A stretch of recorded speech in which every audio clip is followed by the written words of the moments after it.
Alright, try namin itong Melona na taro. Ayan, itong asong ko. Si Tommy.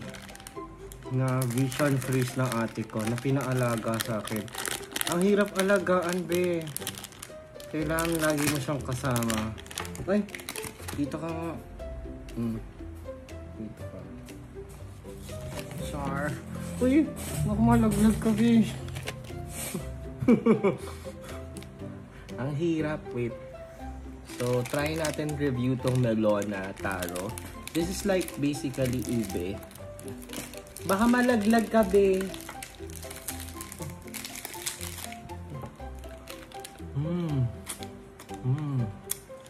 Sarap. Parang ube ice cream. Pero ang pagkakaiba, more on creamier and milkier. Sarap. Thank you, Tommy. Pwede ba ang ube sa aso? Let us know in the comments. So, tara, let's try it.